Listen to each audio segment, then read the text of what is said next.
Bismillahirrahmanirrahim. Assalamualaikum warahmatullahi wabarakatuh. Selamat pagi, salam sejahtera bagi kita semuanya. Om Swastiastu, Namo Buddhaya, salam kebajikan. Yang saya hormati Wakil Presiden Republik Indonesia, Bapak Profesor Kyai Haji Ma'ruf Amin. Yang saya hormati Ketua dan Pimpinan Lembaga-Lembaga Negara yang hadir. Yang saya hormati para Menteri Kabinet Kerja, Panglima TNI beserta jajaran, Kapolri beserta jajaran, sesepuh, senior, dan para purnawiran Polri, seluruh tokoh masyarakat dan tokoh agama, dan yang saya hormati, yang saya banggakan segenap anggota Polri di seluruh tanah air, dari Sabang sampai Merauke, dari Miangas sampai Plorote, hadirin yang saya muliakan. Atas nama rakyat, bangsa, dan negara, saya mengucapkan selamat Hari Bayangkara ke-74 kepada keluarga besar Kepolisian Negara Republik Indonesia, dimanapun saudara-saudara bertugas.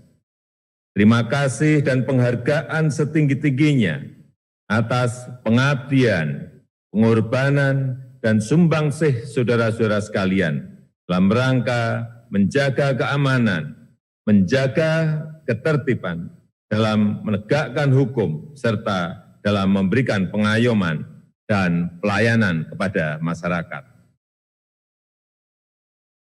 Marilah kita mendoakan untuk para prajurit yang gugur dalam tugas, agar diberikan tempat yang mulia di sisi Tuhan Yang Maha Esa, dan kepada seluruh personil Polri dan keluarganya, senantiasa diberikan kesehatan. Amin ya Rabbal Alamin. Hadirin yang saya muliakan, sebagai bangsa pejuang, kita tidak boleh cepat menyerah.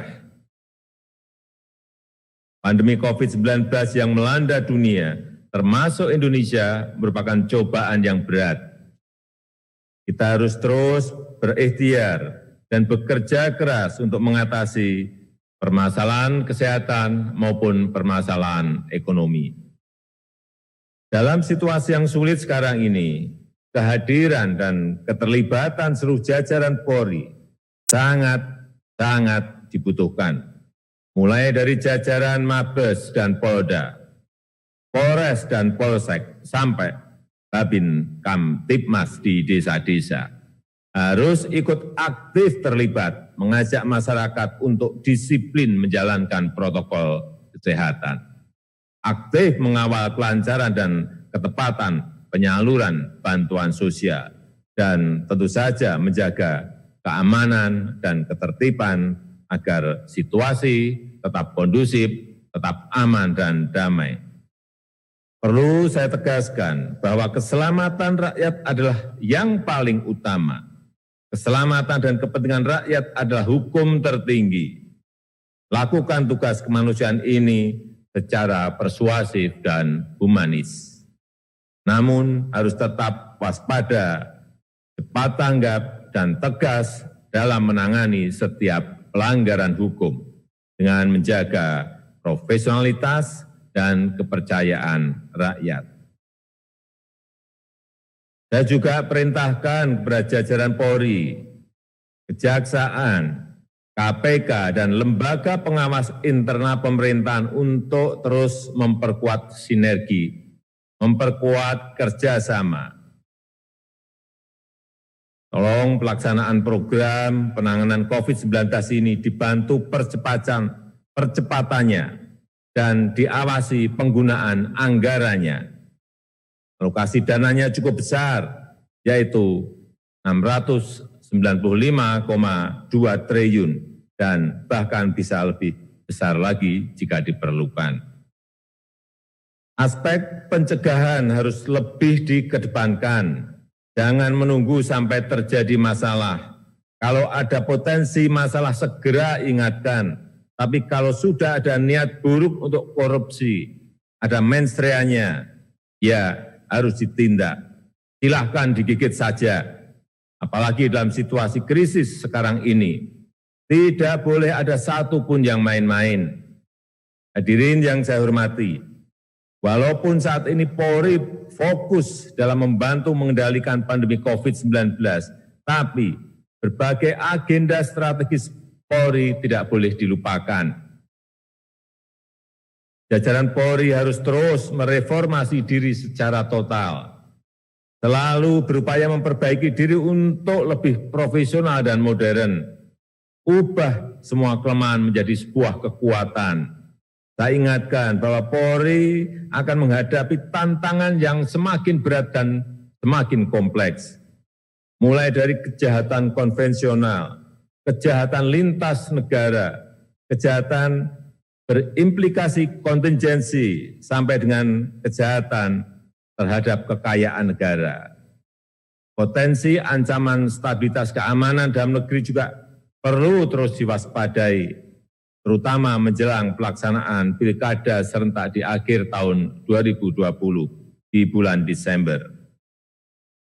Selain tugas yang sama pernah dilakukan di pilkada serentak 2017 dan 2019, kali ini juga harus menjaga protokol kesehatan. Saya tahu tugas ini tidaklah mudah, namun saya yakin Polri, TNI, serta penyelenggara dan pengawas pemilu akan mampu menjalankan tugas ini dengan baik.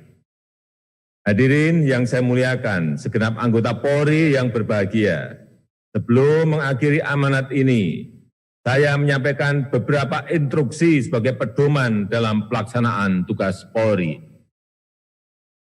Pertama, terus pegang teguh serta amalkan nilai-nilai luhur, tribrata, dan catur prasetya dalam setiap pelaksanaan tugas.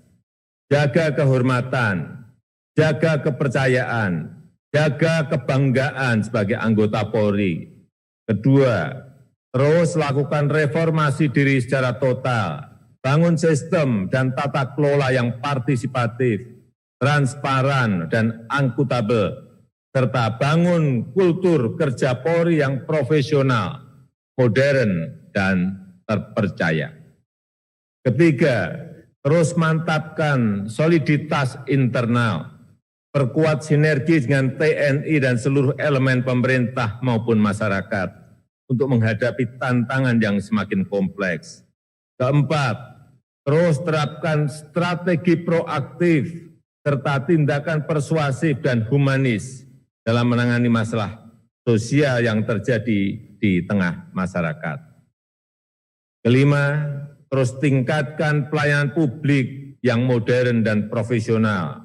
Lakukan penanganan hukum secara transparan dan berkeadilan sehingga Polri semakin dipercaya masyarakat. Keenam, terus jaga kedisiplinan masyarakat untuk menerapkan protokol kesehatan agar masyarakat produktif dan aman dari COVID-19. Ketujuh, harus ikut mendukung proses pemulihan ekonomi nasional sesuai kewenangan Polri dengan penuh tanggung jawab. Demikian amanat saya. Semoga Allah SWT, Tuhan Yang Maha Kuasa, senantiasa menyertai langkah-langkah kita untuk mengabdi kepada rakyat, kepada bangsa, dan kepada negara. Dirgahayu Kepolisian Negara Republik Indonesia teruslah menjadi rastra sewakotama, abdi utama nusa dan bangsa. Terima kasih, selamat bertugas. Wassalamualaikum warahmatullahi wabarakatuh. Om Santi Santi Santi Om Namo Buddhaya.